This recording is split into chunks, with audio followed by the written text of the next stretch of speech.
Hello and welcome back to part 2 of Good Morning Pattaya, Pattaya Channel's very own breakfast show.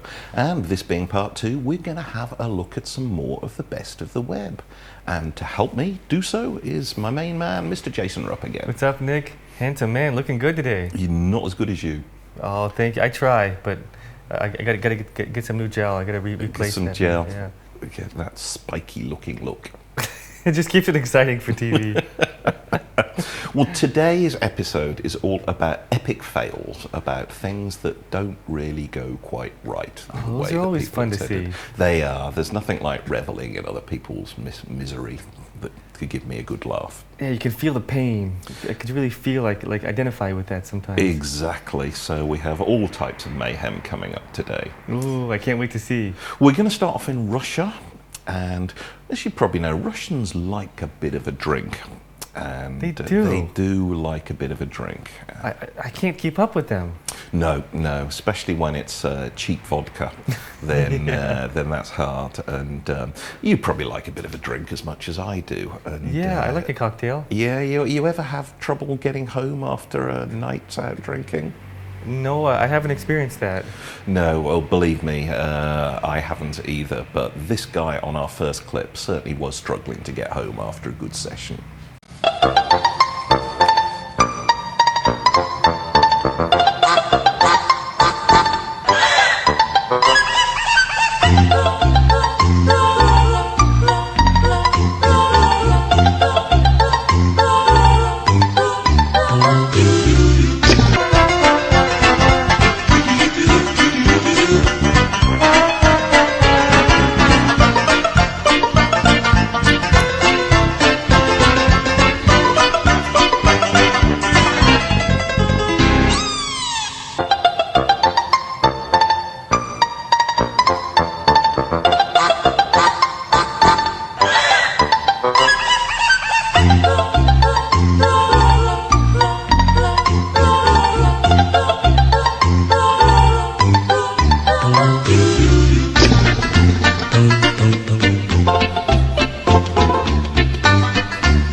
He managed it in the end.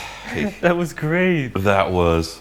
His stomach was too big to fit through there. That didn't make any sense. He was trying to sneak right through the bars there.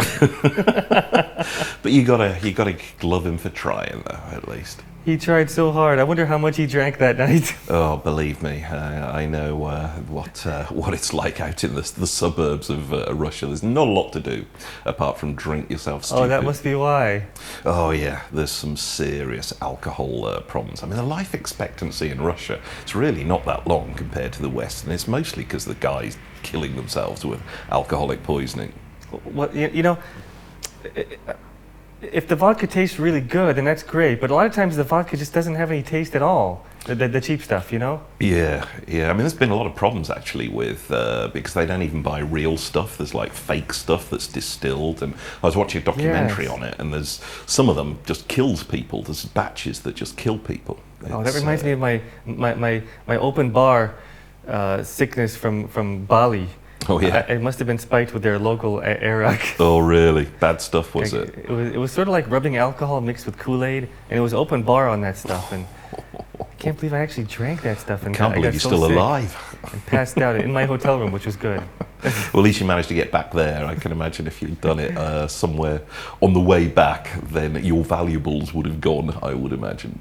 Exactly. Maybe that was the whole point of the open bar. Probably, yeah. There's like gangs of pickpockets ready to pick on anybody who'd actually gone into it all. Just one tip, never have an open bar in Bali. Don't drink any of the cocktails they give you at all. All right, I will remember that.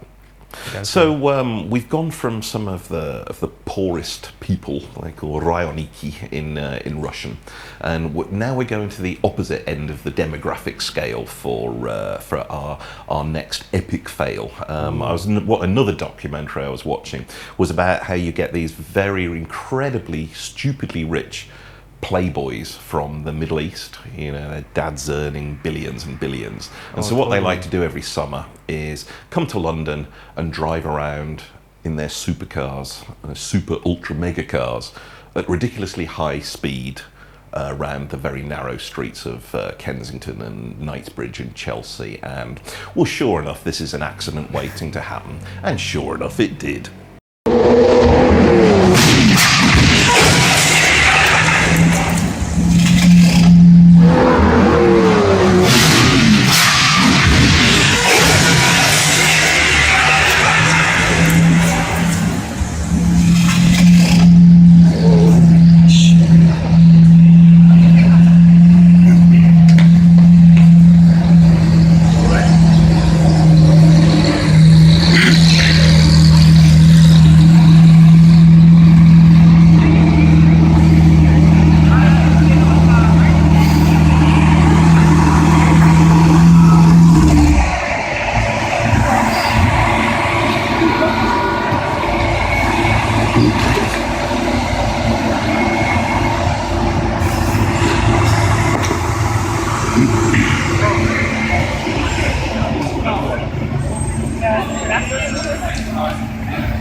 Well, that's gonna be an expensive error.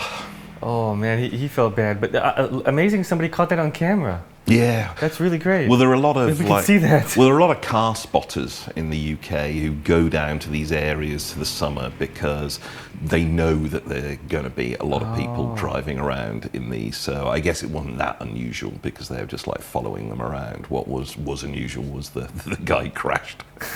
I see people drive pretty badly around Pattaya too, so it reminds us to drive more careful around here. Oh, absolutely. And I think it was a Lamborghini Aventador or something was that, and they're worth hundreds and hundreds of thousands of dollars to buy one of those things. So, and I can imagine if you know what the spare parts are like on any expensive car, then that accident probably wasn't a cheap one. His insurance might jump up now. Yeah, the thing is that they're so sort of mega rich. Some in the Gulf, it's probably like, you know, to me or you, it's like, it's £1,000 for a puncture. It's the same amount of hurt financially, I would imagine. Yeah, I didn't hear him cursing or jumping up and down or anything. No, he's probably in sort of shock or something. Because I guess if you drive around like that, then it must just come as such a shock, and it's not like, oh my God, that's it, I'm ruined financially for the rest of your life. It's like, what an inconvenience. That's what I would have felt. Oh my God, just jumping up and down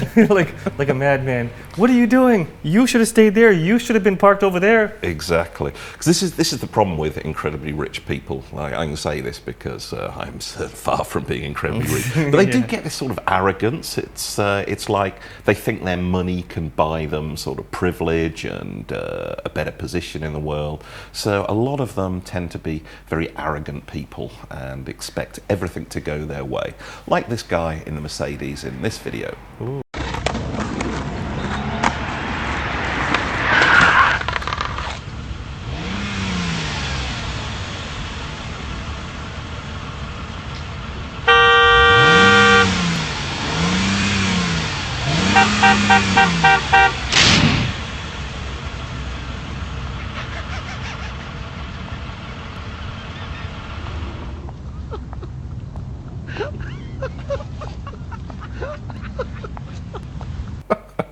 That was funny. I love that lady. Yeah, I just love the lady and the fact that she was just so nonchalant about it, and I just like the fact that he got his just desserts there. That he was arrogant, he was impatient, and he had it coming to him, and he got it. He completely stopped everything right there when she hit his car. And it was such a little tap as well. It wasn't Yeah, as she if did she it like really I think it was like crunched an underhand, but luckily he stopped. Otherwise, I think she'd have done an overhand. It must be, she must have just got it right on the centre or something. Either that or she got this like pile of bricks in her handbag or something that she was going on it. That's funny.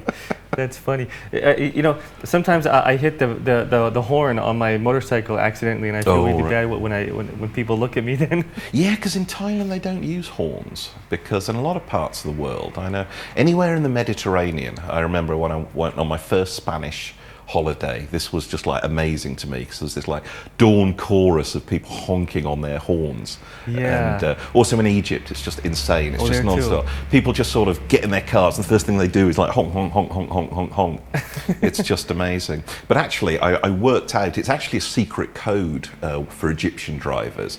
Basically, when they honk their horn, this means I am about to do something really stupid on the roads. From the fact that I have sounded my horn, I've now alerted you to the fact, so that if you crash into me while I'm doing something stupid, it's now your fault. So this is like a warning sign. I'm going to do something really stupid. oh, because afterwards he could just say, "Well, I warned you. Exactly. I honked." Exactly. But then some of them just, I remember I had a Polish friend who was married to an Egyptian, and they were driving to Cairo 6 hours, and he was just honking every 5 minutes, honking. And he's going, well, why do you keep honking? He's just like, oh, just to say hi to the cars coming the other way. It's the same when I was in Indonesia. Yeah, oh, they're big They're honking horn users. every like 10 seconds almost. Yeah. It was really amazing and so annoying. I can't understand, but Thais, you very rarely hear horns in here, thank God, because it's so annoying after a while. Not quite as often, yeah. Yeah, Really because not so much.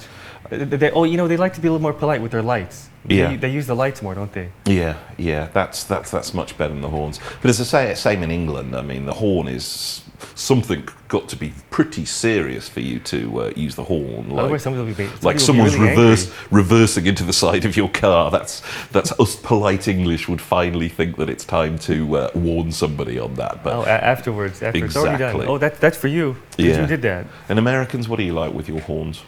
We're the same as the Brits. You know, Yeah. we're not supposed to use our horns so much. So Yeah. so we'll just use it if emergency. It's really necessary. That's what they're there for. They're not to say hi or I'm stuck in traffic, I'm frustrated, so I'm just going to put my hand down. These Italians I know are terrible at that. They just like put their hand down. Like it's not going to help. Yeah, the streets of Rome are in total gridlock for there. So I'm going to put my hand down on the horn until it goes away. Well, it's not. You're stuck in gridlock. Forget it. You're stuck there. So you people might as well get angry if you do that in other countries. If you just hold the horn like that. Oh, I remember I was coming up the hill over here nearby, and one guy was driving a little weird on the road on his motorbike. Yeah. So I gave him a honk that I'm passing him. Well, then at the red light, he just kept staring at me. Yeah. Like he was so angry with me. Like he's ready to fight. I said, sorry, and then he just relaxed. Exactly. No, it's not good. Yeah. So we're heading now for our next fail to Poland, and I didn't realise this, but they have this strange Easter tradition in Poland where they make sort of loud explosions, which is something to do. Yeah, I mean, it looked like, I thought it was made up, but apparently it's not. It's something to do with like the door to Christ's tomb opening on the third day or something and making a noise. Well, that's what it said anyway, but that sounds like a fun Easter. It does, but it sounds quite entertaining. So they make these homemade explosives, and some of them are pretty powerful.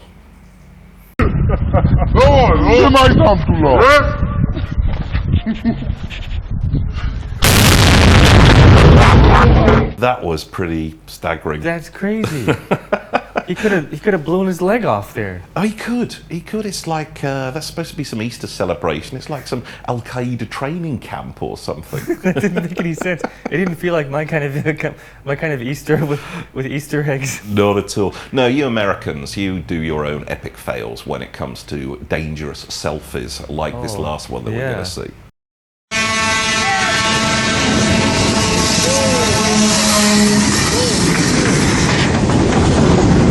That kicked me in the head! Yeah. He almost died. We did. I was thinking, oh, was the guy really cruel to kick him? But what I think he was doing was saving his life by kicking him out of the way of getting run over by a freight train. Oh, wow. Why Yeah. would he do that? I don't know. We will never know, because we've run out of time. But we'll see No. you again soon for another episode. Looking forward to seeing you then. See you tomorrow.